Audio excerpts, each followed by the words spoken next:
김부자 씨께서 오픈할 아로마 공예샵의 경쟁력은 뭐라고 생각하십니까? 저희 경쟁력은 일단은 배우는 데서 만족하지 않고 그 자격증을 취득할 수 있는 부분까지 해서 직접 교육을 나가실 수 있도록 다시 취업을 할 수 있거나 아니면 창업을 할 수 있도록 도와주는 게 제 경쟁력이라고 생각합니다. 아, 거기까지 생각을 하시는 거군요. 예. 그럼 혹시 그 안에서 강의를 하다가 저 완성된 천연 화장품을 팔기도 합니까? 판매도 가능은 한데요. 네. 근데 제가 화장품 같은 경우는 판매는 안 하려고 합니다. 판매는 이제 법적인 부분에 일일이 그 화장품의 성분을 모두 해야 되거든요. 근데 그게 비용이 만만치 않아요. 그래서 화장품 같은 경우는 정말 직접 만들어 가시는 부분 쪽으로 활용을 할 거고요. 제가 이제 판매할 수 있는 거는 캔들이나 간단한 소품, 그 정도만 판매를 할 거고 주로 이제 교육이나 그런 쪽으로 할 생각입니다. 거기에 대해서 할 말씀 있으신 것 같은데요? 걱정하지 않으셔도 될 것 같아요. 왜요? 2020년 3월부터 시행하고 있는 맞춤 화장품 제조 관리사 자격증이 있으면 화장품을 만들어서 팔아도 돼요. 향초 만들어서 팔아도 되고 향수 만들어서 팔아도 되고 비누 만들어서 팔아도 돼요. 그 법이 국가에서 만든 이 법이 우리에게 굉장히 희소식인 거예요. 소상공인에게는 너무나 희소식인 거예요, 이것이. 그리고 또 한 가지는 고객들 성향이 있어요. 와서 만들어가는 고객들이 있는가 하면 귀찮아하는 고객이 있어요. 보내줘요. 나 택배로 그냥 받을래요. 이런 고객들이 있어요. 이런 고객들을 위해서 만들어서 보내야 되잖아요. 그러면 그 사람에 맞는 토너, 에센스, 영양크림을 만들어갖고 보내주는 거죠. 돈 입금되면. 네, 돈 입금. 그래서 걱정하지 않으셔도 돼요.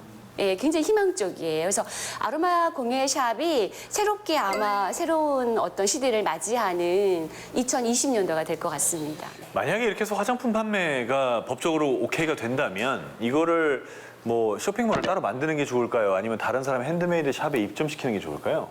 제가 질문을 좀 한 가지만 드릴게요. 혹시 주변에서 본인이 하시려고 하는 사업하고 거의 비슷하게 하는데 가장 성공하신 분 혹시 알고 계시는 분 계세요? 네, 도안 쪽에, 그러니까 유성구 도안구 쪽에 이제 저희 이 자격증을 발급해 주실 때 이제 교육을 해주신 선생님인데 네.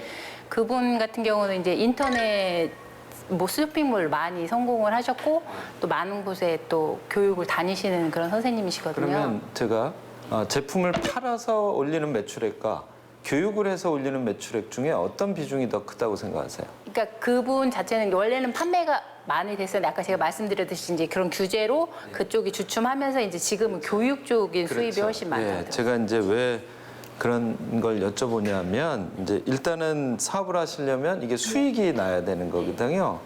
근데 인터넷에서 아로마라고 혹시 검색 자주 해보시죠? 네.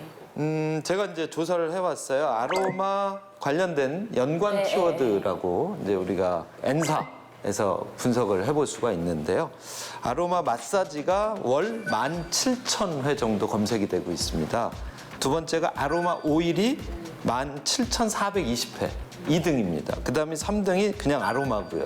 약 9,000회 정도. 그 다음에 아로마 디퓨저가 약 7,000 정도 검색이 되고 있고 물론 디퓨저가 1등인 줄 알았는데. 네, 근데 이제 상품으로는 디퓨저가 거의 1등이나 마찬가지죠. 구체적인 상품으로. 아, 네. 그 다음에가 이제 천연 아로마 오일이라는 키워드로 약 5,000회 정도. 그 다음에가 이제 아로마 캔들이 4,000. 근데 사실 국내 전체로 보면 키워드 조회수가 그렇게 많은 건 아니에요. 그러면 생각보다 되게 낮네요. 네, 생각보다 낮습니다. 그건 뭐냐면 사실은 이제 화장품 얘기를 집중적으로 많이 해주시는데 이 화장품 시장에서 아로마와 관련된 화장품을 만들어서 수익을 얼마 낼 수 있는지를 정확히 한번 계산을 해보셔야 될 것 같고요. 이 시장이 물론 커질 것 같긴 합니다.